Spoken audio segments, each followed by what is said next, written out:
નમસ્કાર, હું પ્રવીણ. ગુજરાતમાં ભવ્ય રેકોર્ડ બ્રેક જીત અને આ જીત સાથે હવે ભારતીય જનતા પાર્ટી શક્તિ પ્રદર્શન પણ કરશે. શપથવિધિની તૈયારીઓ થઈ રહી છે. મંત્રીમંડળમાં કોણ હશે, તમામ પ્રકારના પ્રયાસો થઈ રહ્યા છે. દિલ્હીમાં પણ બેઠકનો ધમધમાટ છે. સી.આર. પાટીલ અને સીએમ ભૂપેન્દ્ર પટેલ દિલ્હીમાં છે. પ્રધાનમંત્રી સાથે બેઠક અને ચર્ચા વિચારણાના અંતે છેલ્લા આવનાર 2 કે 3 દિવસમાં એ સવાલ ઉભા થશે કે પછી મંત્રીમંડળમાં વર્ચસ્વ કોનું રહેશે. ગુજરાતમાં મંત્રીમંડળને લઈને જે બેઠક થઈ રહી છે તેમાં એક સંકેત એ પણ મળી રહ્યો છે કે જે જૂનું મંત્રીમંડળ છે તેમાંથી કેટલા નામ રિપીટ થશે, નવા કેટલા નામ આવશે. ઓબીસી પાટીદારના વર્ચસ્વની અણસાર ધીરે ધીરે આવી રહી છે, જે ચર્ચા છે વિધિન ધ પાર્ટી બીજેપીમાં. બીજું કે સી.આર. પાટીલ અને અમિત શાહની જે લોબી છે તેમાંથી કોનું વર્ચસ્વ રહેશે તેમાં પણ બેલેન્સ કરવાનો પ્રયાસ થઈ રહ્યો છે, કેમ કે આ રાજનીતિ છે. અને આપણે જાણીએ છીએ કે 2015થી પાટીદાર આંદોલનથી કઈ રીતે સરકારો અને સીએમ બદલાયા, કઈ રીતે મંત્રીમંડળ બદલાયા અને કઈ રીતે નવા ચહેરા પણ જોયા. મંત્રીમંડળમાં કોનું વર્ચસ્વ રહેશે એ સૌથી મોટો સવાલ. એક સવાલ એ ગૃહ રાજ્યમંત્રી તરીકે હર્ષ સંઘવી ફરીથી રિપીટ થશે કે પછી અમિત શાહના વિશ્વાસુને ગૃહ ખાતાની જવાબદારી સોંપાશે.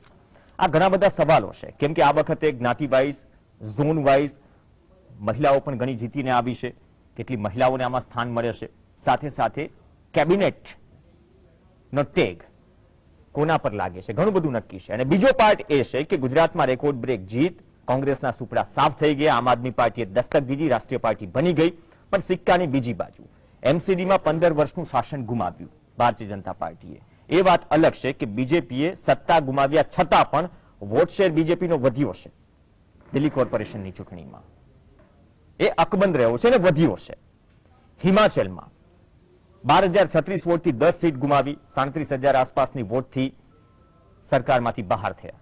પણ કકડાટ સીએમ માટે ચાલી રહ્યો છે કોંગ્રેસમાં. પણ સિક્કાની તેમાં પણ બીજી બાજુ એ છે કે હિમાચલમાં નાનું રાજ્ય છે, નાના નાના વિસ્તાર છે, થોડી ભૂગોળની દ્રષ્ટિએ વાત કરીએ છતાં પણ આ આંકડો બહુ નાનો છે. પણ એક આંકડો એ છે જે ચર્ચાઈ નથી રહ્યો. 6% વોટ શેર બીજેપીનો હિમાચલમાં તૂટ્યો છે. મંડીમાં જ્યારે બાય ઇલેક્શન બીજેપી હાર્યું હતું ત્યારે આ લાગણી બહાર આવી ગઈ હતી મોંઘવારીની. તે મુદ્દો પણ ચર્ચામાં છે. એ સિવાય 7 બાય ઇલેક્શન, 7 પેટા ચૂંટણી, એમાં એક મેનપુરી લોકસભા બેઠક યુપીમાં મુલાયમસિંહ યાદવના નિધન બાદ ખાલી પડી હતી. ડિમ્પલ યાદવ જીત્યા રેકોર્ડ બ્રેક માર્જિનથી. પરંતુ આ 7 બાય ઇલેક્શનમાં 7માં એક લોકસભા, 6માં વિધાનસભા, ટોટલ 7માં 5માં બીજેપી હારી છે.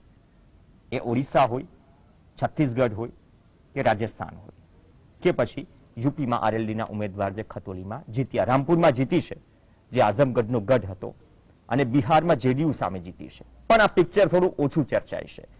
બેક ટુ ગુજરાત ચર્ચાની શરૂઆત કરી, આ પિક્ચરની પણ ચર્ચા કરીશું. કઈ રીતે ગ્લોરીફાય કરવાનો પ્રયાસ થશે 2022ની આ વિક્ટરીને રાષ્ટ્રીય લેવલ પર. આપણી સાથે સ્ટુડિયોમાં 3 ખાસ મહેમાન જોડાશે. ટેકનોલોજીના માધ્યમથી જોડાશે. સ્નેહલભાઈ જોશી આપણી સાથે ભાજપના પ્રવક્તા તરીકે જોડાશે. સ્નેહલભાઈ, આપનું સ્વાગત છે. રજનીકાંતભાઈ દેસાઈ રાજકીય વિશ્લેષક તરીકે જોડાશે. મુકેશભાઈ ઓઝા પણ આપણી સાથે જોડાયા છે રાજકીય વિશ્લેષક તરીકે. અને સાથે જ કોંગ્રેસના પ્રવક્તા તરીકે ડોક્ટર નિકુલ પટેલ પણ જોડાશે. તમામનું સ્વાગત છે. સ્નેહલભાઈ, આપથી શરૂઆત કરીએ. આમ તો હવે મંત્રીમંડળની ચર્ચાઓ છે, પણ બીજેપીની એક ખાસિયત એ પણ રહી છે, જે મીડિયામાં નામો ચર્ચામાં હોય એમાંથી કંઈક અલગ જ કોથળામાંથી બિલાડું નીકળે છે.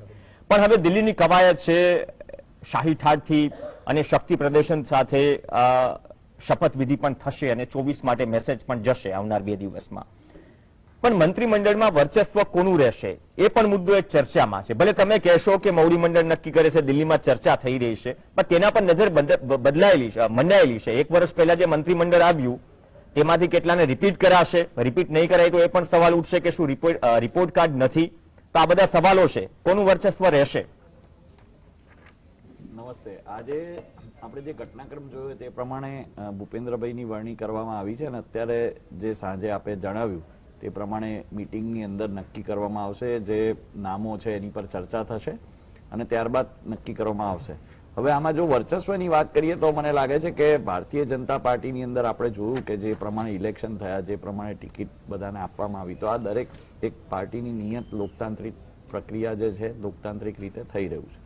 તો મને ચોક્કસપણે લાગે છે કે આ જે મોવડી મંડળના નિર્ણય લેશે તો ચોક્કસપણે જે પણ બધા પાસા છે મંત્રીઓને જેટલા પણ ચૂંટાયેલા છે 156 MLAs એની અંદરથી જે છે તેનું સિલેક્શન કરવામાં આવશે. અને મને આવું જે આપ કહો છો એવું કંઈ આમાં દેખાતું નથી કે આ કોનો વ્યક્તિ કે કોનો, કારણ કે બધા અમારા પાર્ટીના કાર્યકર્તા છે ને, અમે બધા સાથે જ કામ કરીએ છીએ એક પરિવારની જેમ. જી ના, પણ બે વસ્તુ છે. એક તો બીજેપીના દમખમ ઉમેદવારો જે સતત જીતતા આવ્યા છે, ઘણાને ટિકિટ નથી મળી, જે લડ્યા જીત્યા, અને જે કોંગ્રેસમાંથી આવેલા છે અમુક કમિટમેન્ટ સાથે, જેમ કે અલ્પેશ ઠાકોર આવ્યા હતા, એ વાત અલગ છે, બાય ઇલેક્શન હારી ગયા, ફરી બેઠક બદલીને ગાંધીનગરથી લડ્યા, જીત્યા છે. તો આ વખતે આ બધા સમીકરણો પણ અસર કરશે જે મંત્રીમંડળમાં જોવા મળશે.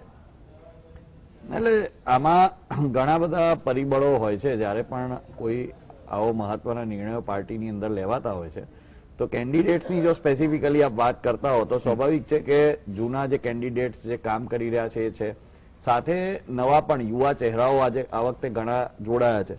પછી મને લાગતું નથી કે કોંગ્રેસમાંથી આયા છે કે ક્યાંથી, કારણ કે ભારતીય જનતા પાર્ટીની આવ્યા પછી એ ભારતીય જનતા પાર્ટીના જે નીતિ નિયમ અનુસાર અને અમારી વિચારધારા અનુસાર એ કામ કરે છે. એટલે મને એવું લાગે છે કે સ્વાભાવિક રીતે આ પ્રક્રિયા જે દર વખતે પાર્ટીનું મોવડી મંડળ નક્કી કરે છે તે પ્રમાણે જ આ કરશે. અને એની અંદર કોઈ એવું વિશિષ્ટ મને આમાં કઈ અલગ નથી દેખાતું કે કોઈ એવો સ્પેસિફિક ફોર્સ હોય એક્સટર્નલ કે આવ્યા છે એટલે અને આ કમિટમેન્ટ એટલે કેમ કે અમુક નામો યાદ દેવડાવો. કુંવરજી બાબરિયા હવે આ વખતે પણ જીત્યા, પણ આપણે જાણીએ છીએ કે બાદ ચૂંટણીને બધું શું થયું, કોણ કામે લાગ્યું હતું, જસદણમાં કેબિનેટ મંત્રી બન્યા, જવાહર ચાવડા કેબિનેટ મંત્રી બન્યા, રાઘવજીભાઈ પટેલ કૃષિ મંત્રી બન્યા, ઘણા કદાચ લિસ્ટ લાંબુ છે. એટલે હું એ કમિટમેન્ટની વાત કરું છું. જ્યારે પક્ષ છોડીને આવે છે તો આ વખતે સ્થિતિ શું વધારે થોડી પેચીદી છે, એટલા માટે થોડો બેઠકોનો દોર લંબાઈ રહ્યો છે? ના, મને આમાં પેચીદગી તો કંઈ લાગતી નથી. એટલે કારણ કે જે પ્રમાણે મેં કહ્યું તેમ દરેક કાર્યકર્તા જે છે તેનું આંકલન જે પાર્ટી કરી રહી છે તે નિષ્પક્ષ રીતે જે કરવાનું એ કરે જ છે. પણ સ્વાભાવિક છે કે આપ નામ ગણાવ્યા અને પહેલા ભૂતકાળમાં પણ ઘણા એવા મંત્રી હશે કે જે પહેલા ભારતીય જનતા પાર્ટીમાં નતા, પછી આવ્યા અને પછી મંત્રી બન્યા.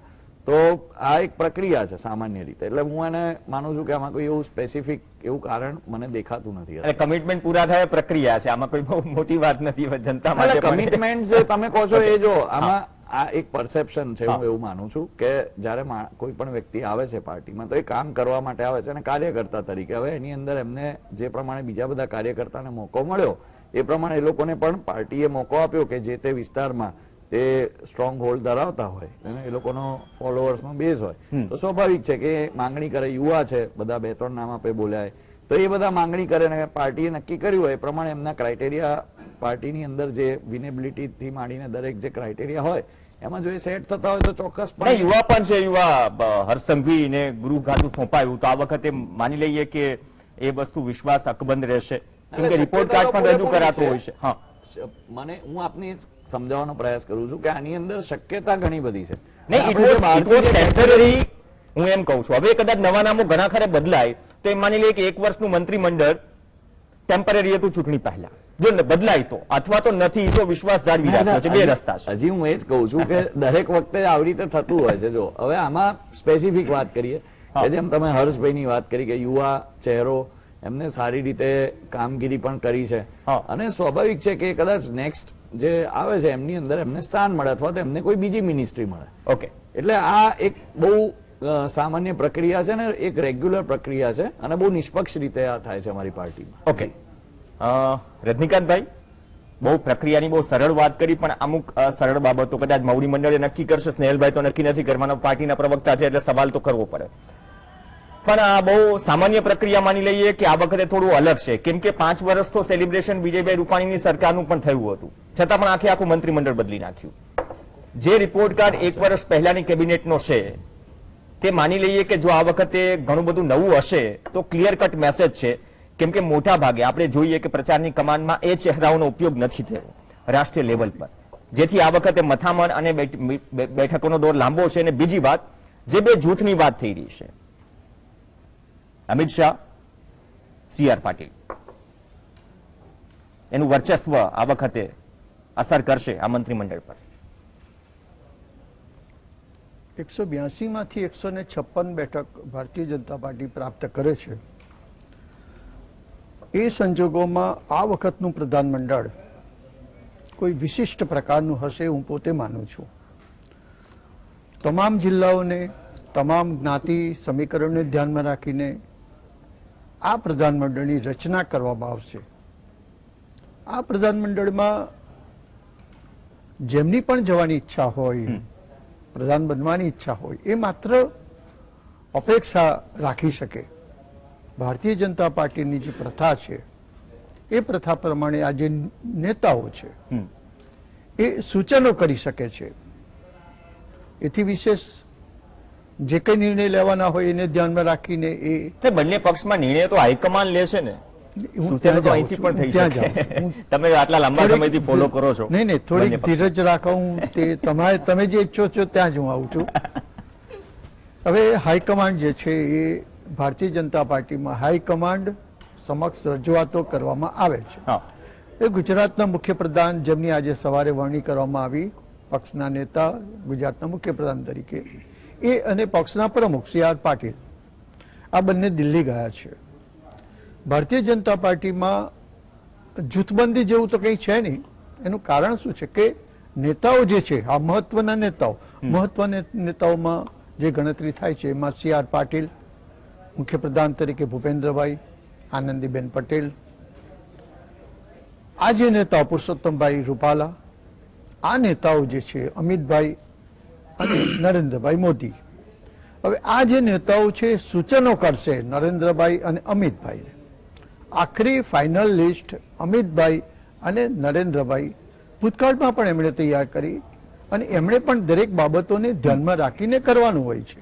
કારણ કે 2024માં લોકસભાની ચૂંટણી આવી રહી છે.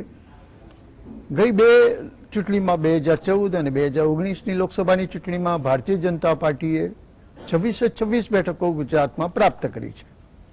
એ ધ્યાનમાં રાખીને દરેક જ્ઞાતિને ધ્યાનમાં રાખીને જે કંઈ ચૂંટાઈને આવ્યા છે, હા ઘણા એવા ચૂંટાઈને આવ્યા છે કે પ્રધાનમંડળની રચના મર્યાદિત હોય છે. તમે જાણો છો કે એ લિમિટમાં કરવાની છે, 15% સભ્યોની અંદર કરવાની હોય છે ચૂંટાયેલા સભ્યોમાંથી. અને એટલા બધા પ્રધાનો અત્યાર સુધીમાં જે પ્રધાનમંડળ બદલાયા એને કારણે બની ગયા છે, એમાંના ઘણા ચૂંટાઈને આવ્યા છે આ વખતે. હવે એ ચૂંટાઈને આવ્યા છે એમાંથી પસંદ કરવાના છે.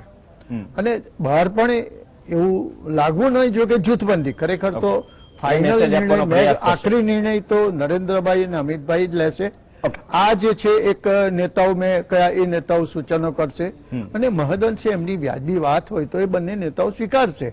અને આ નેતાઓ પણ દરેક બાબતોને CR પાટીલ કે ભૂપેન્દ્રભાઈ કે આનંદીબેન કે રૂપાલાજી, આ બધા નેતાઓ છે, અન્ય બીજા બી નેતાઓ છે, એ લોકો સૂચનો કરશે. અને પણ સૂચનની વાત આવી, તમે બહુ સારી વાત કરી. એક ઓઝા સાહેબ, જે રજનીકાંતભાઈએ વાત કરી કે એક તરફ સૂચનો થશે, બીજી તરફ હાઈકમાન્ડમાંથી બે નામ જે ફાઇનલ લિસ્ટ થશે ત્યાંથી આવશે હાઈકમાન્ડમાંથી. પણ બે જે મહત્વની વાત રજનીકાંતભાઈએ કરી કે આ વખતે વિશિષ્ટ પ્રકારનું મંત્રીમંડળ હશે, ઝોન વાઇઝ બેલેન્સ કરાશે, જ્ઞાતિ વાઇઝ બેલેન્સ કરાશે, 24 ને ધ્યાનમાં રાખીને. અને બીજી વાત કે 156 જીતીને જે મેસેજ આપ્યો છે, એક તો એ મેસેજ છે ને બીજો શું અંદર ખાને જે જૂથબંધીના સમાચાર વાર તહેવારે આપણને સાંભળતા મળે એને પણ શું મેસેજ આપવાનો પ્રયાસ થશે કે પછી એ જૂથબંધીમાં પણ વર્ચસ્વની લડાઈ રહેશે આ વખતના મંત્રીમંડળમાં? સૌપ્રથમ તો જે નેતા છે, જે 5 મુખ્ય નેતા છે જે આ બાબત પર નિર્ણય લે છે, એ એમણે માર્ક એ કરવું પડશે કે 61 પાટીદારોની સીટમાંથી 55 બેઠક પાટીદારો મેળવી છે. એટલે એમનું પ્રભુત્વ જાળવી રાખવા માટે અમુક પર્સન્ટેજ પાટીદારોના મંત્રીમંડળમાં કદ રહેશે. SC/ST ની જે 40માંથી 35 બેઠકો મેળવી છે એ પણ પ્રમુખ બાબત છે, એમને પણ એમાંથી ન્યાય મળશે. આ નેતા મંત્રીપદનું જે સિલેક્શન છે એની અંદર 3 થી 4 વ્યૂહરચના હોય છે. એક તો જાતિગત સમીકરણને જોઈને પણ એને મંત્રીપદ મળતું હોય છે. હવે એક નોર્મલ સિંધી જાતિ છે તો આપણે સિંધી જાતિના આખા ગુજરાતમાં 1 સીટ પ્રાપ્ત થઈ છે. તો આપણે જોયું છે કે છેલ્લા કેટલાય ટર્મ્સમાં એક સિંધીને 1 મંત્રીપદ મળતું હોય છે. તો એ મહિલા અત્યાર સુધીમાં જે પણ માયાબેન કોડનાની આયા કે જે પણ આયા વાઘવાણી, એમને પણ મંત્રીપદ મળ્યું છે કારણ કે એક સિંધી કમ્યુનિટીને પ્રેઝન્ટ કરે છે. એ પ્રકારે જેમ જયેશ રાદડિયા યુવા અમરેલીનો મતદાર છે તો એનું વર્ચસ્વ જોવામાં આવે છે. એ રીતે જેમ કે સૌરાષ્ટ્રમાં 54 માંથી 46 સીટો ભાજપે મેળવી છે, એની અંદર જેમને તાકાત લગાડી છે એ માધ્યમ જોવામાં આવે છે. અને અંતમાં એક માધ્યમ એ છે જે નામો વિજય રૂપાણીની કેબિનેટમાં હતા અને રાતોરાત કેબિનેટ બદલીને હવે જેને તાકાત લગાડીને રિઝલ્ટ આપ્યું છે એનું રિફ્લેક્શન તમે એ તરફ ઇશારો કરો છો. બિલકુલ, હા, એ શક્યતા કેટલી દેખાઈ રહી છે? બિલકુલ જેમ આપે હર્ષ સંઘવીનું નામ દીધું તો ચોક્કસ હર્ષ સંઘવીની ભૂમિકા સકારાત્મક રહી છે, કોરોના કાળ દરમિયાન પણ રહી છે. અને સતત જે એમણે જે 21,000 કરોડના ડ્રગ્સની વાતો છે કે જે લગાતાર ડ્રગ્સ પકડાઈ રહ્યા છે એ બાબતે પણ એમણે ગુજરાતનું ગૃહ ખાતું સતર્ક છે, એટલે એક પોઝિટિવ લઈ શકાય એવા છે. પરંતુ મને બે ચહેરા એવા લાગે છે, અલ્પેશ ઠાકોર અને હાર્દિક પટેલ, એ બે માંથી ચોક્કસ એકને તો મંત્રી પદ મળશે ને મળશે, એ એની પાછળનું ગણિત છે. અને જેમ વાત કરી કે જે કોંગ્રેસમાંથી આયાતી ઉમેદવાર છે, કદાચ એમના કમિટમેન્ટ સાથે જો ભાજપે એમને સ્વીકાર્યા હોય અને એ લોબિંગથી એમની સીટ થકી જો વિજય પ્રાપ્ત થયો હોય તો એમને કમિટમેન્ટ મેન્ટેન કરવાનો પણ પ્રયત્ન રહેશે.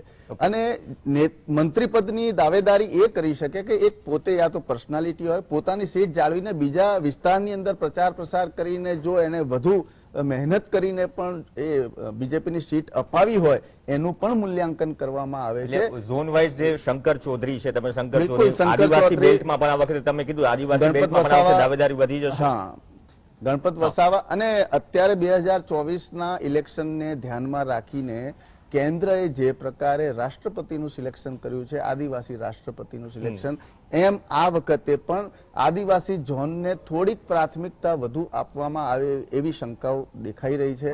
અને આદિવાસીની અંદર ગણપત વસાવાનું પણ કદ વધ્યું છે. પરંતુ આ ચૂંટણીની અંદર બે વ્યક્તિઓનું કદ અદભુત રીતે ચાણક્યની રીતે જોવાઈ રહ્યું છે, એવા છે CR પાટીલ સાહેબ અને JP નડ્ડા સાહેબની જેટલી ઇફેક્ટિવનેસ પ્રચાર પ્રસારમાં નથી દેખાઈ, પરંતુ જે કૂટનીતિ, રાજનીતિ, માઇક્રો મેનેજમેન્ટ જે બુથ લેવલનું હતું એની અંદર CR પાટીલની ક્ષમતા ઉભરાઈને આવી છે. અને આ ચોક્કસ રિઝલ્ટ એ CR પાટીલને પણ ફાળે જાય છે. એટલા માટે CR પાટીલનું કદ વધ્યું છે. એમની જે ધારણાઓ છે, એમને જે વ્યક્તિત્વ સાથે સંબંધ છે અને ગુજરાતની છબી 2 વર્ષ બાકી છે, એટલે 2 વર્ષની અંદર એવા મંત્રી જોઈશે કે એવા કોઈ સ્કેમ બહાર ન આવે, એવી કોઈ ઘટના ના આવે, એવા કોઈ બોલવામાં કોઈ બાફે નહીં અને જે આખા દેશની અંદર ઇફેક્ટ ન થાય એવા મંત્રીઓનું કદાચ સિલેક્શન આ વખતે કરી શકે, એના માટે દિલ્હી દોડેલા છે. બહુ સારી વાત કરી, પણ JP નડ્ડા હોમ સ્ટેટમાં ભલે ન બચાવી શક્યા ભાજપને, પણ અહીંયા કેમ કે ફોકસ ગુજરાત પર જ હતું, હિમાચલ ઓછું ચર્ચાઈ રહ્યું છે. પણ એક તરફ મંત્રીમંડળની ચર્ચા છે, નિકુલભાઈ તમારે ત્યાં શું વાવડ છે? સૌપ્રથમ લીડરશીપની બાબતમાં તમારે શું વાવડ છે? કેમ કે એ પછીની બેઠકો ચિંતનો તો ચાલ્યા કરશે, થોડું ઘણું જે પણ કોંગ્રેસને સીટો મળી છે સતત, અને જે વોટ શેર તમને આમ આદમી પાર્ટી રિપ્લેસ કરી ગઈ, કદાચ વિપક્ષ તરીકેનો જનાધાર આમ આદમી પાર્ટી તમારી પાસે જે ઝૂંટવી ગઈ, અમુક ઘણા બધા કારણો છે, વિધિન ધ પાર્ટી પણ કારણો છે અને બાહ્ય પણ કારણો છે, પણ હવે એક લીડરશીપ એઝ અ ઓપોઝિશન તમારે ત્યાં પણ બહુ ક્રુશિયલ મોમેન્ટ છે આ. સૌ પ્રથમ તો હું આપને એક વિનંતી કરવા માંગુ છું કે તમે તમારા પ્રાથમિક બંધારણમાં એવું કીધું કે કોંગ્રેસને મુખ્યમંત્રી બનવામાં કકડાટ ચાલી રહ્યો છે. તો હું વિનંતી કરીશ કે જે રીતના ભારતીય જનતા પાર્ટી માટે તમે એવું વિવરણ કરો છો કે ત્યાં ચર્ચા ચાલી રહી છે, નેતૃત્વમાં ડિસ્કશન ચાલી રહ્યું છે, તો એવું તમે કોંગ્રેસ માટે બી બોલો કે ત્યાં કોઈ કકડાટ નથી ચાલી રહ્યો, ત્યાં ચર્ચાઓ ચાલી રહી છે. નહીં, ચર્ચા સાહેબ એટલા માટે કેમ કે જેવું તમારું એકનું નામ સૂત્રો તરફથી બહાર આવ્યું તો બીજી તરફ થોડી નારાજગી પણ હતી, અને નારાજગી કોંગ્રેસમાં દેખાઈ આવે છે, બીજેપીમાં ઓછી દેખાય છે. તકલીફ બંને જગ્યાએ છે, પણ મેઇન ડિફરન્સ બીજેપી કોંગ્રેસમાં બીજેપીની અંદર બી મંત્રીમંડળ માટે જૂથબંધી માટેની જે વાત કરી તો એક જાતનો કકડાટ જ છે. તો મારી વિનંતી છે આપશ્રીને કે તમે આ જે પરસેપ્શન બિલ્ડ કરો છો લોકોની અંદર, કોંગ્રેસમાં કોઈ કકડાટ નથી, એ બી ચર્ચા છે અને પૌડી મંડળ દ્વારા નક્કી કરવામાં આવશે કે કોણ મુખ્યમંત્રી બનશે. તો મારી વિનંતી છે, સ્વીકારો તો સારું, ના સ્વીકારો તો હું તમને કોઈ જબરજસ્તી નથી કરી રહ્યો, તમારી અભિવ્યક્તિ છે, તમે વ્યક્ત નહીં. અભિવ્યક્તિને હંમેશા નિષ્પક્ષ હોય છે નિકુલભાઈ. મેં કહ્યું ભલે આટલી બધી 156 સીટ આવી, પણ જૂથબંધીમાં જ્યાં તકલીફ છે બીજેપીમાં, તે સવાલ પણ બેબાક રીતે પૂછાયો બીજેપીને, અને તમે એવી સ્થિતિમાં છો મનોમંથનની, તો તમને સવાલ પૂછાવાનો બટ ઓબ્વિયસ. ના ના, કકડાટ શબ્દ એક અલગ રેપ્રેઝન્ટેશન કરે છે પ્રજાના મનમાં, પ્રજાની માનસિકતામાં. એના માટે મેં વિનંતી કરી છે તમને, બીજું કશું નથી કર્યું. Okay, carry on. મારી વિનંતી. હવે આપણે ગુજરાતની વાત કરીએ. જે રીતના ગુજરાતની જનતાએ 156 ધારાસભ્યો શ્રીને ચૂંટીને મોકલ્યા છે, ખૂબ સારી વાત છે. અને ડેફિનેટલી તમે બધા પેનલ મેમ્બરે કીધું કે એ પ્રમાણે કે બધું દિલ્હીથી કંટ્રોલ થવાનું છે. અને જે બી મંત્રીમંડળમાં નવા લોકો આવશે એમણે હાથ જ ઉપર કરવાના છે. અને પ્રજાતંત્રની અંદર જે ઇન્ડિપેન્ડન્ટ સરકારની આપણે જે ચાહના કરી રહ્યા છે ગુજરાતની અંદર, કદાચ મને નથી લાગતું કે અસ્તિત્વમાં આવે, કારણ કે રિમોટ કંટ્રોલ થી ચાલતું આ સરકાર છે પુરવાર થઈ ગયું છે. કારણ કે બધું જ નેતૃત્વ કેન્દ્રીય છે અને ત્યાંથી બધું હેન્ડલ થાય છે. ઇવન જે મુખ્ય ઇન્ડિપેન્ડન્ટ મંત્રીઓ છે એ પોતે ઇન્ડિપેન્ડન્ટ પ્રજાની પોલિસી ડિઝાઇન કરી શકશે કે કેમ, એ બી એક પ્રશ્ન છે. રહી વાત અમારી, અમે ડેફિનેટલી જે બી અમારા ધારાસભ્યો ચૂંટાઈને આવ્યા છે અને અમારું પ્રાથમિકતા છે કે ગુજરાતની જનતાના જે 27% વોટ શેર અમને મળ્યો છે અને એના માટે અમે જવાબદેહી છે. અને બીજા બી જે લોકો છે, એક સરકાર ધારો કે કોઈ બી પોલિસીઝ જે સરકાર શું કહેવાય કે પ્રજા વિરોધની હશે, એમાં અમે વિધાનસભામાં ખૂબ જ સક્ષમતાપૂર્વક એના માટે અમારો પક્ષ રજૂ કરીશું. જે બી મિનિટો અમને બોલવામાં આપવામાં આવશે, અમારા સક્ષમ અર્જુનભાઈ મોઢવાડિયા છે, અમિતભાઈ ચાવડા છે, આનંદભાઈ પટેલ છે, એ બધા જે જિગ્નેશ મેવાણી છે, એ બધા જ પ્રજાનો પક્ષ મૂકશે એવું અમને વિશ્વાસ છે. ઓકે, બોયકોટ કે વિધાનસભામાં ટાઈમ ન વેડફાય, કેમ કે આ ગુજરાતમાં તો છેલ્લા દિવસે કેગનો અહેવાલ મુકાય છે. હવે એ કેગના અહેવાલ ઉપર જો છેલ્લા દિવસે પણ ચર્ચા ન થાય તે દુર્ભાગ્ય છે. સત્તા પક્ષ માટે પણ દુર્ભાગ્ય છે, વિપક્ષ માટે પણ દુર્ભાગ્ય છે. અને જનતા તો બિચારી ક્યાં જાય, વચ્ચે પીસાઈ રહી છે. હવે ઘણું બધું પીસાઈ રહ્યું છે. રસ કોનો ખાટો મીઠો થાય છે એ તો મંત્રીમંડળ નક્કી કરશે. કોંગ્રેસમાં પણ ચલો લીડરશીપમાં એ બાબતે નક્કી કરશે, પણ બંને જગ્યાએ તકલીફ છે. બ્રેક માટે રોકાઈશું. બીજા હાફ બાદ વાત કરીશું ગુજરાતની. ચલો 156 સીટ પણ એને ગ્લોરીફાઈ કરાશે આખા દેશમાં. હિમાચલની ચર્ચા નહીં થાય, બાય ઇલેક્શનની ચર્ચા નહીં થાય, વોટ શેર 6% હિમાચલમાં તૂટ્યોની ચર્ચા ના થાય. બેલેન્સ રીતે કહ્યું ને, બીજેપી હારી એમસીડીમાં પણ વોટ શેર વધ્યો છે. ત્યાં વિશ્વાસ દિલ્હીની પ્રજાએ એઝ અ ઓપોઝિશન રાખ્યો છે બીજેપી પર. પણ ગુજરાતની વિક્ટરીને ગ્લોરીફાઈ કરીને શું 2024 તરફ ઇશારો કરાશે અને 2 દિવસ બાદ શું મેસેજ મળી જશે? બંને પક્ષમાં થોડા ઘણા વાંધા વચકાવે. ગુજરાતમાં મંત્રીમંડળ પર દિલ્હીમાં બેઠક મંથન થઈ રહ્યું છે. વિકલ્પો ઘણા છે. એ વિકલ્પોમાંથી કોને મંત્રીમંડળમાં સ્થાન મળશે અને સાથે સાથે ઝોન પણ સાચવવાના છે. જે જૂની કેબિનેટ મંત્રીમંડળ છે તેમાંથી કયા નામો રિપીટ થશે, કયા નામો આવશે, તેનો સંકેત પણ જશે 24 સુધી. ચર્ચા આગળ વધારીએ. સ્નેહલભાઈ આપણી સાથે છે.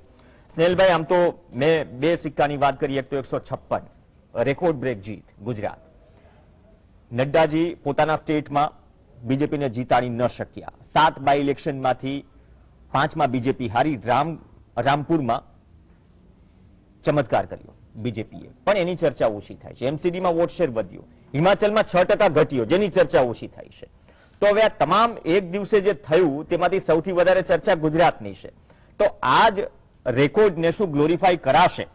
અને એ પ્રકારનું જ મંત્રીમંડળ કે અથવા એ પ્રકારના ચહેરાઓ, જે થોડો સંકેત આપ્યો ઓઝા સાહેબે કે કેમ કે ડ્રગ્સથી લઈને પેપર ફૂટવાથી લઈને લઠ્ઠાકાંડથી લઈને ઘણા બધા કારણો છે જેના કારણે એક એવી ઇમેજ બની છે અથવા તો એ સમાચારો બન્યા છે જેના કારણે સરકારની જવાબદેહી સામે સવાલો પણ ઉઠ્યા છે. એ બધી બાબતો ચર્ચામાં રહેશે. ચોક્કસપણે આપે જે વાત કહી, પણ જો આપની અનુમતિ હોય તો મારે એક અડધી મિનિટ મારા જે કોંગ્રેસના મિત્રએ વાત કરી એના વિશે મારે ખાલી એટલું જ કહેવું છે કે મીડિયા જે છે તે પ્રતિબિંબ બતાવે છે આપણો. It is like a mirror અને ડેમોક્રેસીનો ચોથા સ્તંભની જેમ કામ કરે છે. તો મને લાગે છે કે આપણે દોષારોપણના બદલે જો ઇન્ટ્રોસ્પેક્શન એ લોકોએ કર્યું હોત, જે એમને કોઈ વાત ના કરી હોત, તો જનતાને પણ કંઈક ખબર પડે તેમની ઇન્સાઇટ્સ ને એમનું શું પરિસ્થિતિ છે અને ખાલી રિમોટ કંટ્રોલથી ચાલે છે વગેરે વગેરે. અને હિમાચલના આપણે દ્રશ્યો જોયા. તો તમે જે વાત કરીને એમાં આપણે બહુ અગત્યનું છે કે જેમ મેં પણ કહ્યું કે હર્ષભાઈ સંઘવી એક ઉત્કૃષ્ટ ઉદાહરણ છે કે એક યુવા નેતાએ ખૂબ સારી રીતે આ કામગીરી કરી અને ઓઝા સાહેબે પણ જે વાત કરી.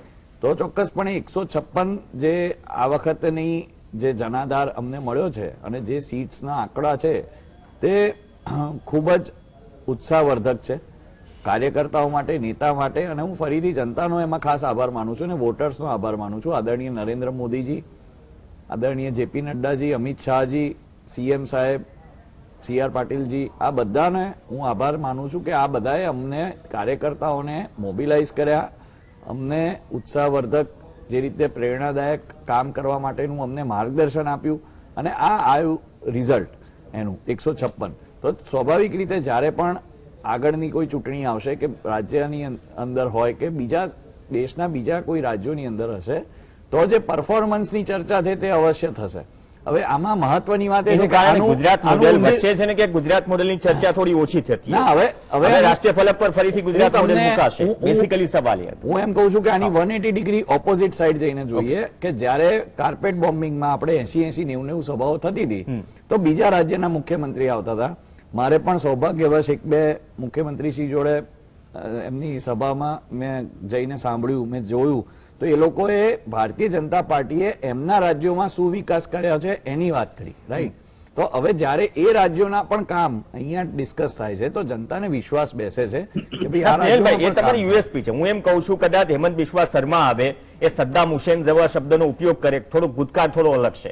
ચલો યોગી આદિત્યનાથ આવે, તમારા ફાયરબ્રિગેડ નેતાઓ છે.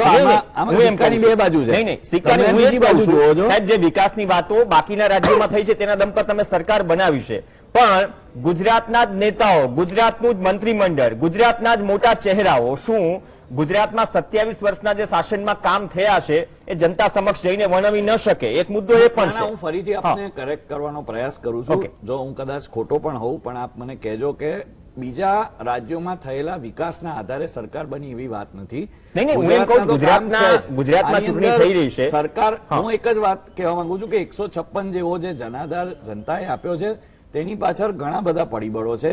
મુખ્ય પરિબળ છે કે આદરણીય નરેન્દ્ર મોદીજીની જે નીતિ રીતિ છે, એમની રાષ્ટ્રવાદની નીતિ છે, વિકાસની નીતિ છે અને જાતિપાતિથી ઉપર આપણે જે ઉત્તર પ્રદેશનું ઉદાહરણ આપ્યું ત્યાં મુસ્લિમ ભાઈઓની સંખ્યા પણ છે અને હિન્દુ ભાઈઓ પણ છે. દરેક જાતિ ધર્મ સંપ્રદાયના લોકો ત્યાં છે. સ્નેહલભાઈ, તમારી વાત સાથે એગ્રી. તમે બહારના રાજ્યોનો વિકાસ કે એના મુખ્યમંત્રી થ્રુ ચર્ચાઓ કરો અથવા તો લોકો સુધી મેસેજ પહોંચાડો. જો ગુજરાતના જ મોડેલ પર 2014માં ભાજપ એનડીએની સરકાર બનતી હોય તો એ જ ગુજરાતના 27 વર્ષના વિકાસના કામો કેમ રજૂ નથી કરાતા એના નેતાઓ થકી? એક્ઝેક્ટલી, હું તમને એ જ કહું છું કે આની ઉપરાંત આ વાત થઈ છે. ગુજરાતનો વિકાસ તો જનતાએ જોયો જ છે. આજે મારા શહેરમાં, હું આજે અમદાવાદ શહેરમાં રહું છું, તો મારે એટલી સામાન્ય, હું રોજ બહાર ફરતો હોઉં તો મારા રસ્તા, મેટ્રો ચાલુ થઈ એ મેં જોઈ, મેં સફર કર્યું, મારી પરિવારના સભ્યો એમાં જાય છે, 15 મિનિટમાં 1-1.5 કલાક થતો ત્યાં 20 મિનિટમાં પહોંચે છે. તો આ બધા લાભ તો મને મળે જ છે. આની પણ વાત કરી જ છે, જે બી નેતા હતા એને કહ્યું અને કર્યું કે અમે આટલા કામો કર્યા હતા. સાથે બીજા રાજ્યોના પણ નેતાઓએ ઓવરઓલ પર્સપેક્ટિવમાં વાત કરી કે ધારો કે ઉત્તર પ્રદેશના મુખ્યમંત્રી યોગીજી આવ્યા હતા તો ત્યાં રામ મંદિર છે, એ એક નેશનલ નહીં પણ આંતરરાષ્ટ્રીય સ્તરે હિન્દુઓના હૃદયને સ્પર્શતો એક મુદ્દો છે, લાગણીનો મુદ્દો છે, આપણી અસ્મિતાનો મુદ્દો છે ને ધર્મને લગતો મુદ્દો છે. તો હિન્દુઓ ભાઈઓને ગર્વ થાય ને, હું તો કહું દરેક ભારતીયને ગર્વ થાય કે ભાઈ ભગવાનનો જન્મસ્થાન આટલું ભવ્ય મંદિર બનશે જાન્યુઆરીમાં નું ઉદ્ઘાટન. એ જયારે મુખ્યમંત્રી આવીને વાત કરે છે કે ભાઈ અમારા રાજ્યમાં આ કામ થયું, બીજા કોઈ રાજ્યમાં બીજું સારું કામ થયું. હું એ જ કહું છું ને, એ બધા રાજ્યોમાં રજનીકાંતભાઈ જે સ્નેહલભાઈ કહી રહ્યા છે, જો ગુજરાત મોડેલ, કેમ કે વચ્ચે થોડી ચર્ચા ઓછી થઈ અડધી મિનિટ જોઈશે પ્લીઝ. જો મારે એક જ વાત કરવી તો પછી બુલડોઝર લાવવાની શું જરૂર પડે? વિકાસની વાતો થઈ શકે. બુલડોઝર તો ગેરકાયદેસર બાંધકામો પર ચાલ્યું કે જે દ્વારકાની અંદર આપણે સૌએ જોયું, અને એ ગેરકાયદેસર રીતે થયેલા બાંધકામો પર અને ભવિષ્યમાં પણ કોઈ પણ ગુજરાતની અંદર ગેરકાયદેસર જે પણ વસ્તુ હશે તો એ શક્યતા કાયદાકીય રીતે એની પર બુલડોઝર ચાલવાની સંભાવના પૂરેપૂરી છે. બીજી વાત હું કહું છું કે જેમ આપણા મુખ્યમંત્રી શ્રી પણ કાલે બહાર જાય, બીજા રાજ્યમાં જશે તો કોઈ પણ ફોરમ પર, કોઈ પણ પ્લેટફોર્મ પર સ્વાભાવિક છે કે as a chief minister he will talk about the development of the state. જે રીતે પેલા મુખ્યમંત્રીઓ અહીંયા વાત કરી, તો આ આપણા મુખ્યમંત્રી ભૂપેન્દ્રભાઈ પણ ક્યારેક જાય અહીંયા અથવા ઇન્ટરનેશનલ લેવલ પર તો એ પણ ગુજરાતનું જે ડેવલપમેન્ટ છે એની સ્વાભાવિક છે વાત કરે અને કરવી જ જોઈએ. ઓકે, ડેવલપમેન્ટની વાત થઈ પણ દ્વારકાની સંદર્ભમાં પુનેશ મોદીએ ટ્વીટ પણ કર્યું હતું, ફરી ડિલીટ પણ કરી નાખ્યું. રજનીકાંતભાઈ, જો ભાવનાત્મકની વાત કરી, ભાવનાત્મકના કારણે આપણે ઘણી વખત ધ્રુવીકરણ પણ જોતા હોઈએ છીએ, નવું નથી જનતા માટે, મીડિયા માટે. સીધી વાત કરી રહ્યો છું. હવે જે સ્નેહલભાઈએ કીધું કે બહારના રાજ્યના મુખ્યમંત્રી ત્યાંના વિકાસની ગાથા અહીંયા ભણવામાં આવે, અહીંયાનો વિકાસ તો લોકો જોઈ જ રહ્યા છે, તો સવાલ એ છે કે અહીંયા બબે સરકારોમાં મંત્રીમંડળ બદલાય, કદાચ ભાજપની યુએસપી હશે, ઘણા રાજ્યોમાં સરકાર બદલી છે 1 વર્ષ પહેલા ચૂંટણીના, પણ ગુજરાતના 27 વર્ષના વિકાસને આબેહૂબ રીતે એ ટીમ કે ચહેરાઓ દ્વારા લોકો સુધી જો વિકાસની જ રાજનીતિ થતી હોય તો એ કેમ નથી થતી? એની પાછળનું કારણ શું? અથવા તો છેલ્લી ઘડી સુધી? કેમ કે પીએમ મોદીએ કહ્યું તો મારો ચહેરો ધ્યાનમાં રાખજો. ચહેરો તો હિમાચલમાં પણ હતો, પણ ત્યાં મેજિક ન ચાલ્યું, એ પણ હકીકત છે. અહીંયા ચાલ્યું, લોકો કનેક્ટ કરે છે અને રેકોર્ડ બ્રેક સીટ આપી. તો અહીંયા શું ખામી છે પ્રદેશ નેતૃત્વમાં? રજનીકાંતભાઈ, આપ શું જોઈ રહ્યા છો? અથવા તો ટેક્ટિકલી બીજેપી આ જ રસ્તા પર આગળ વધી રહી છે? આજની ચર્ચાનો મુખ્ય મુદ્દો એ છે કે પ્રધાનમંડળની રચના કેવી રીતે કરવામાં આવશે. તો આપણે એના પર જ વિશેષ ધ્યાન આપીએ તો વધારે સારું. એટલે એવું પ્રધાનમંડળ મળશે કે કદાચ સ્ટાર પ્રચારકોની જે વિકાસની વાતો મૂકી શકે જનતા સામે? હું એ જ કહું છું કે પ્રધાનમંડળ આ વખતે ઘણું સારું બનશે એટલા માટે કે 156 વ્યક્તિ ચૂંટાઈને આવી છે. એમાં અનુભવી છે, બિન અનુભવી છે, કોઈને ઓછો અનુભવ, કોઈને વર્ષોનો અનુભવ છે. તો એને ધ્યાનમાં બિલકુલ દરેક જ્ઞાતિનું પોતાનું અંદર પ્રતિનિધિત્વ છે. તો એ ધ્યાનમાં રાખીને બહુ સુંદર પ્રધાનમંડળ બનાવી શકાય એમ છે. અને એ પ્રધાનમંડળ જે બનશે એમાં 3 વ્યક્તિઓ, અગાઉ મેં ચર્ચા કરી તેમાં કહ્યું છે, અને એમાં પણ 3 વ્યક્તિઓ બહુ મહત્વનું યોગદાન આપશે. એક તો વડાપ્રધાન તો દરેકને ઓળખે છે, જેઓ ચૂંટાઈને આવ્યા છે બધાને ઓળખે છે. અમિતભાઈ પણ ઓળખે છે, અને પક્ષના પ્રમુખ CR પાટીલ, ચંદ્રકાંતભાઈ પાટીલ એ પણ ઓળખે છે. આ 3 વ્યક્તિઓ મહત્વનું યોગદાન આપી શકે છે. એટલા માટે કે એ લોકોએ ખૂબ જ મહેનત કરી છે. આ ચૂંટણીમાં તમે જુઓ કે 156 બેઠક આવી, અને એ જે 156 બેઠક જે રીતે લાવવામાં આવી એમાં વડાપ્રધાન જે મહેનત કરી છે, અમિતભાઈ જે વ્યૂહરચના તૈયાર કરી છે, CR પાટીલ, ચંદ્રકાંતભાઈ પાટીલે જે મહેનત કરી, જે રીતે એ લોકોએ સિલેક્શન કર્યું છે ઉમેદવારોનું, એને ધ્યાનમાં રાખીને વ્યૂહરચના કરી છે. ગુજરાતમાં પડકાર ઓછા નહોતા. 2017ની ચૂંટણીમાં જેમ પાટીદાર આંદોલન એક પડકાર હતો, આ વખતે પણ અનેક પડકારો હતા. પણ એ જે પડકારો હતા એને એ લોકોએ બહુ કુનેહપૂર્વક અને બહુ એમ કહી વ્યૂહરચનાને ધ્યાનમાં રાખીને પડકારોનો એ લોકોએ સામનો કર્યો. અને એ પડકારની સામે જ્યારે આપ એમ કહે છે કે અમારી સ્પષ્ટ બહુમતી મળશે, કોંગ્રેસ કહે છે કે અમારી 125 બેઠક આવશે, આ બધી પરિસ્થિતિમાં ઉમેદવારોનું સિલેક્શન કરી જે રીતે સફળતા મેળવી એને ધ્યાનમાં રાખીને દરેક જિલ્લાને સારું પ્રતિનિધિત્વ મળે અને બેલેન્સ મળે. એક કોઈને કેબિનેટ, કોઈને રાજ્ય કક્ષાનું. અગાઉ તો ડેપ્યુટી મિનિસ્ટર બનાવવામાં આવતા હતા, હવે એ પ્રથા નથી ગુજરાતમાં. એટલે છેલ્લી ઘડી સુધી ટિકિટ વહેંચણીમાં પણ તમે કીધું છે ફૂંકી ફૂંકીને. હા, ને એ જરૂરી પણ છે. આજે મુખ્ય કારણ એ છે કે ગુજરાત છે ને, ગુજરાત એ દેશનું રાજકારણ નક્કી કરે છે. આપણે જાણીએ છીએ વર્ષોથી ગુજરાતમાં જે રીતે 2 વ્યક્તિઓ દિલ્હીમાં શાસન કરી રહ્યા છે, નરેન્દ્રભાઈ અને અમિતભાઈ, જે રીતે એમણે પક્ષને આગળ લઈ જવાનું કામ કર્યું. CR પાટીલે પણ, તમે કહો 2 વર્ષ થયા પ્રમુખના, અને 2 વર્ષમાં એમણે તાલુકા, જિલ્લા પંચાયત, નગરપાલિકા, મહાનગરપાલિકા, 8 બાય ઇલેક્શન, આ બધા જે રીતે જીત્યા, અને જે પેજ કમિટીની એમણે જે રીતે વ્યવસ્થા કરીને જે ગોઠવ્યું, ખરેખર તમને કહું, CR પાટીલ મારી દ્રષ્ટિએ આજ સુધીમાં જે ભારતીય જનતા પાર્ટીના પ્રમુખો ગુજરાતમાં આવ્યા એમાં સૌથી શ્રેષ્ઠ છે. દરેક પ્રમુખને ઓળખું છું, સૌથી શ્રેષ્ઠ છે. અને સૌથી મહત્વની બાબત એ છે કે એમનો વિસ્તાર તમે જુઓ, એમના વિસ્તારમાં એમણે ગઈ લોકસભાની ચૂંટણીમાં 6,89,000 મત પ્રાપ્ત કર્યા, જે ગુજરાતના સમગ્ર દેશની 542 લોકસભાની સીટોમાં સૌથી વધુ મત હતા. હવે એ રીતે એમણે ગુજરાતમાં સંચાલન કર્યું, અને 2 વર્ષમાં પેજ કમિટી બનાવીને જે રીતે કાર્યકર્તાઓને પ્રોત્સાહિત કર્યા, જે તે દોડતા કર્યા, જે પરિણામ લાવ્યા, હવે આજે મારું જુદું કેવું છે, મારું એમ જુદું કેવું છે કે આ જે રીતે એમણે કર્યું છે એને કારણે આ જે પ્રધાનમંડળની રચના થશે એમાં એમનું પણ વજન રહેશે.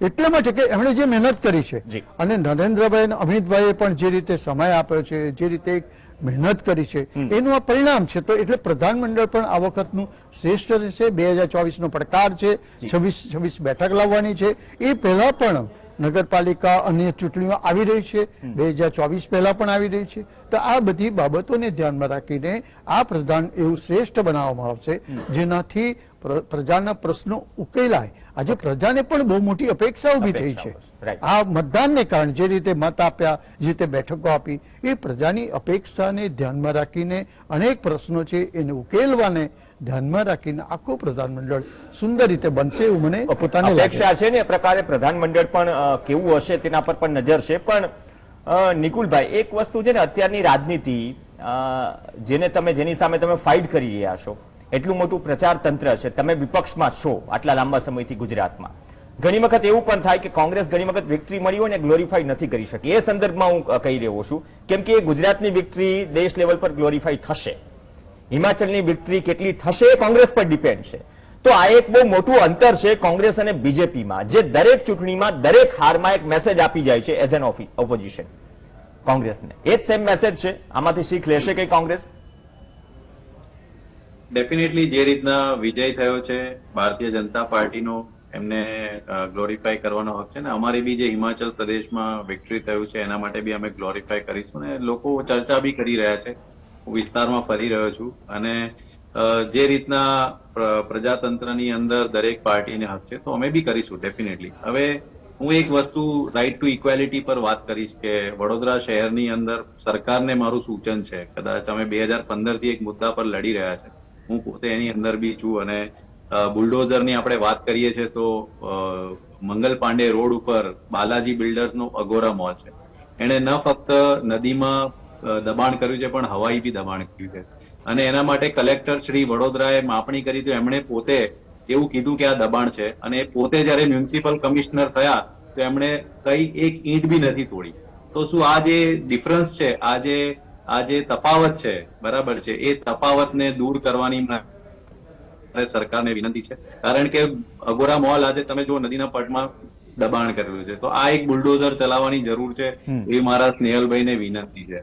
મારે મીડિયા એક લોકતંત્રનું ચોથું સ્તંભ છે ને, ડેફિનેટલી હું એને સ્વીકારું છું, ને જે રીતના મારા સ્નેહલભાઈએ શરૂઆત કરી તો મેં લોકોને જણાવવા માંગુ છું કે મેં કઈ કીધું તો એ મને લોકશાહીના ચોથા સ્તંભનો વાસ્તો આપે છે. જે રીતના તમે તમારું ડિફેન્ડ કરી રહ્યા છો એ રીતે મારો અધિકાર છે, મારો હક છે કે જ્યારે મીડિયાની અંદર કોંગ્રેસનું કઈ ખોટી રીતે રજૂઆત કે પ્રસ્થાપિત થતું હોય તો મારે એને સુધારવા માટે વિનંતી કરી. નિકુલભાઈ, મેં ડિસ્કાર્ડ નથી કર્યું, તમે તમારી વાત મૂકી શકો છો.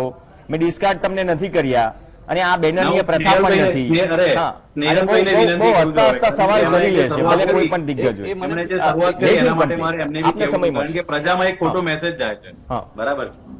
અને હું તો કહું બુલડોઝર કાલે અગોરા મોલ પર ચાલવું જોઈએ એવી વિનંતી છે. ઓકે, એનો હું રિપ્લાય લઈશ તેના પાસેથી. પણ આ જ સેમ સવાલ છે ને ઓઝા સાહેબ તમને હશે, એ જે ગ્લોરીફાઈ કરવી વિક્ટરી, એ જ શું બહુ મોટો તફાવત છે? કેમ કે અપકમિંગ ડેઝમાં આવતા વર્ષે તમે એમપીની વાત કરો, છત્તીસગઢની વાત કરો, રાજસ્થાનની વાત કરો, 3 જગ્યાએ કોંગ્રેસે સરકાર બનાવી હતી. કર્ણાટકની વાત કરો, જ્યાં બીજેપી સરકાર સુધી ન પહોંચી શકી મેન્ડેટમાં. કેવા ખેલ થયા રસ્તાઓ સુધી, ધારાસભ્યોને કોર્ડન કરીને વિધાનસભા લઈ જવા પડ્યા. એ આજની લોકશાહીના દ્રશ્યો આપણે સૌએ જોયા. તો શું બીજેપી જે રીતે 156 ને ગ્લોરીફાઈ કરશે રાષ્ટ્રીય ફલક પર દરેક વિધાનસભા ઇલેક્શનમાં, જે મેજર છે, 24 પહેલા ઘણા ક્રુશિયલ છે બંને પક્ષો માટે, અને એ જ શું બેસિક અંતર છે કોંગ્રેસ અને બીજેપી વચ્ચે? આ મંત્રીમંડળની ચર્ચા તો થઈ જ રહી છે, પણ એની સાથે સાથે એ પણ એક મેસેજ જશે, એ પ્રકારનું પણ કદાચ મંત્રીમંડળ જાય. એક ચોક્કસ તમને ચોંકાવનારી વાત કરું, ભાજપ માટે ચિંતાનો વિષય કેમ ન હોવો જોઈએ કે જે આપ પાર્ટીએ 45,000 વોટથી લઈ સુરતની અંદર જે મ્યુનિસિપાલિટી સીટ જીતી, અને આ વિધાનસભાના મતદાનમાં એમને 41 લાખથી વધુ મત મળ્યા છે. એક સૌથી નાનામાં નાની પાર્ટી જો આટલો ગજબનો જે મત લેવામાં એ સફળ થઈ છે, દિલ્હીની અંદર તો આ પાર્ટી મ્યુનિસિપાલિટીમાં જીતી ગઈ છે. હવે દિલ્હીમાં પણ ડબલ એન્જિનની સરકાર બની ગઈ એમ કહી શકાય ચોક્કસ.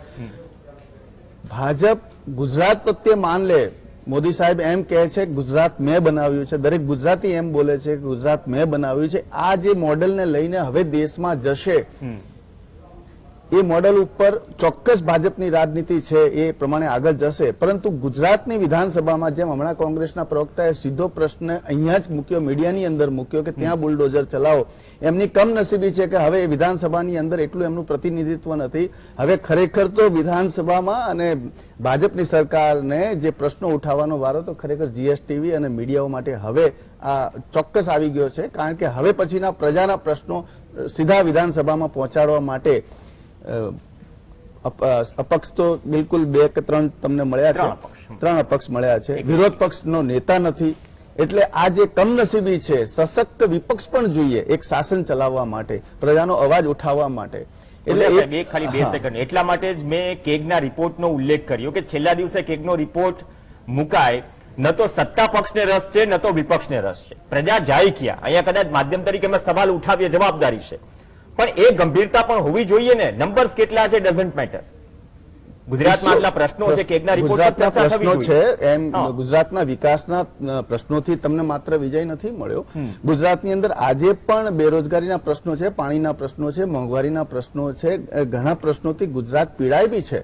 કોંગ્રેસે પોતે મેઘા પાટકરના ઇસ્યુને ન છોડ્યા, જેએનયુના ઇસ્યુને ન છોડ્યા, કોમવાદી ભાજપને હિન્દુત્વ તરીકે એક પૂરું એના ઉપર જોર લગાડ્યું, એવા અમુક જે મુદ્દાઓ કોંગ્રેસે ન છોડ્યા આજે એમને નડ્યા છે.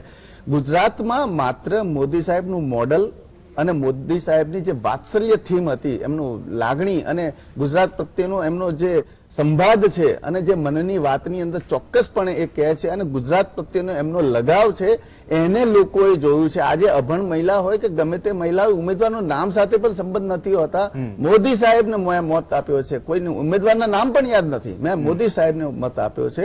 એટલે આ વિશ્વાસ ગુજરાતની પ્રજાએ તો આપ્યો છે. દેશની અંદર આગામી ચૂંટણીઓ રાજસ્થાનની આવવાની છે, બીજા 5 રાજ્યોની ચૂંટણીઓ આવવાની છે અને 2024નું મોડલ આવવાનું છે. ગુજરાતની અંદર હજુ પણ સમસ્યાઓ છે, એ સમસ્યાઓ ઉપર કામ કરવું પડશે. ઉડતા પંજાબ બની ગયું, ઉડતા ગુજરાત ન બને એ માટે પણ ભાજપ માટે એક ચેલેન્જિંગ આ મુદ્દા છે. કારણ કે ડ્રગ્સનું વેચાણ, દારૂનું વેચાણ ગુજરાતની અંદર પણ વધી રહ્યું છે.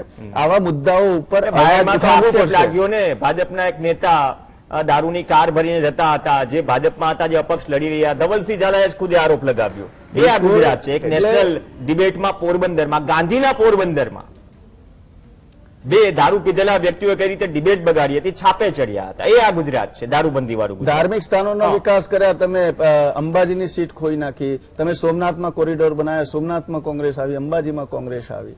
એટલે પ્રજા વિકાસ તો ચોક્કસ જોયો છે. ગુજરાતના વિકાસને સેલ્યુટ છે, અમે નકારતા નથી કે ગુજરાતમાં વિકાસ નથી થયો, કારણ કે જે તમને બજેટ મળ્યું છે એ બજેટ પ્રમાણે એનું આયોજન થયું છે. ચોક્કસ એ વાત છે. આજે આપણે ટોલ ટેક્સ ચૂકવીએ છીએ, આજે અટલ બ્રિજ બનાવ્યો, ચલો એક ગુજરાતની ઇમેજ માટે બનાવ્યો, પણ ત્યાં 30 રૂપિયા આપીને તો અમારે જવું પડે છે ને, એનો મેન્ટેનન્સનો ખર્ચ પ્રજા થકી જવાનો છે.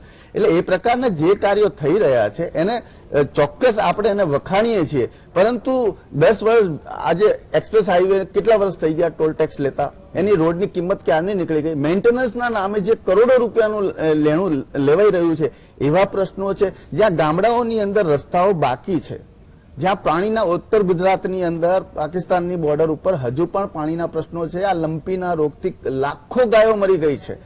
એટલે એ પ્રકારના જે મુદ્દાઓ છે અને લોકોની પીડા છે. ઘરની અંદર બહેનોને મોંઘવારી નડે છે. આજે 10-20 હજાર પગારમાં ઘર નથી ચાલી શકતું. એના માટેના જે પ્રયત્નો છે, જે કેન્દ્ર ઉપર ધ્યાન આપવું છે. પેટ્રોલ, રશિયાએ 25% ડિસ્કાઉન્ટમાં પેટ્રોલ આપ્યું છે, એની ઉપર પણ રેટ ઘટ્યો છે, તો છતાં રેટ કેમ નથી ઘટતો? કારણ કે પ્રજાને કઈ રીતે સહેલું થાય. પ્રજાને 100 રૂપિયા પોસાય છે એટલા આપીએ છીએ એવું નહીં, પ્રજાને હજુ કંઈક સસ્તું કરી આપે. મફત નથી જોઈતું, મફત નથી જોઈતું, પણ રાહતના એવા જે પ્રકરણ છે, એવા જે મુદ્દાઓ છે, એના ઉપર આ 2 વર્ષમાં કાર્ય કરીને ભાજપે બતાવવું પડશે. અને નેતાઓની પસંદગી, મંત્રીઓની પસંદગીની અંદર એમના અભ્યાસક્રમને પણ ધ્યાનમાં લેવો જોઈએ, એમના વ્યક્તિગત એમના રૂચિને પણ ધ્યાનમાં લેવો જોઈએ. બહુ 1 મિનિટ છે સ્નેહલભાઈ, પણ હું એ કહું છું ને, ચહેરા પર પીએમ મોદીના ચહેરા પર વિશ્વાસ રાખ્યો છે એવું મંત્રીમંડળ આપવામાં આવે જેના પર વધુ વિશ્વાસ કરે જનતા. 1 મિનિટ. ચોક્કસપણે જેમ બંને એનાલિસ્ટ છે આપણે એમને વાત કરી એ પ્રમાણે મંત્રીમંડળની અંદર જે સમાવિષ્ટ જે કેન્ડિડેટ છે તે દરેક વિસ્તાર, અલગ અલગ વિસ્તારના પણ રિપ્રેઝેન્ટેટિવ્સ વત્તા જે એમને કીધું એજ્યુકેશન બેકગ્રાઉન્ડ કે એની અંદર 4 થી 5 ડોક્ટર્સ છે, બીજા એન્જિનિયર્સ છે. એટલે સ્વાભાવિક છે કે એ રીતે આ બધા પાસાને આવરી લઈ અને આ બધું સિલેક્શન કરવામાં આવશે. ઓકે, બહુ સારી વાત કહી. આટલા બધા પ્રશ્નો છે, મંત્રીમંડળની ચર્ચા છે, હાઈકમાન્ડમાંથી જે નામ આવશે એ કદાચ ફાઇનલ ગણાશે, એ ચર્ચા છે. પણ સવાલ હજુ એ છે કે રિપીટ કેટલા થશે, નવા ચહેરાઓ કોણ હશે, કોને કેટલું પ્રતિનિધિત્વ મળશે, ગ્લોરીફાઈ કેટલી થશે અપકમિંગ સ્ટેટ ઇલેક્શન્સમાં 24 પહેલાના 24 માટે જે ગુજરાતના મોડલની ચર્ચા થઈ રહી છે. વચ્ચે થોડી ચર્ચા ઓછી થતી હતી, પણ નંબર્સ મેટર ઘણી વખત નથી કરતા. પોલિટિકલ પાર્ટીઝ માટે, ડેમોક્રેસી માટે કરે છે, પણ એ નંબર્સનો નિચોડ કદાચ વિધાનસભામાં ધારદાર પ્રશ્નો કે પ્રશ્નો સામે સંતોષકારક જવાબથી મળે એવી જનતાને અપેક્ષા હોય. અને જે પ્રશ્નો છે એમાં એક સાથે ઝાટકે નથી મળી જવાનો, પણ એટલીસ્ટ મુખ્ય પ્રશ્નો મુદ્દે રાહતની અપેક્ષા પણ તમામ રાજકીય પક્ષો પાસેથી હોય, સત્તા પક્ષ પાસેથી ખાસ. અને વિપક્ષ સવાલ ઉઠાવે એ જ અપેક્ષા સાથે પ્રધાનમંડળ જે કંઈ પણ આવે પણ એ ઇમેજ કે વિશ્વાસ બનાવે કે એ ચહેરાએ મંત્રીમંડળ પર 27 વર્ષના વિકાસ અને ગુજરાત મોડેલ પર તમે વિશ્વાસથી મત માંગી શકો. આભાર તમામ ગેસ્ટ આ પેનલમાં જોડાયા. આ સાથે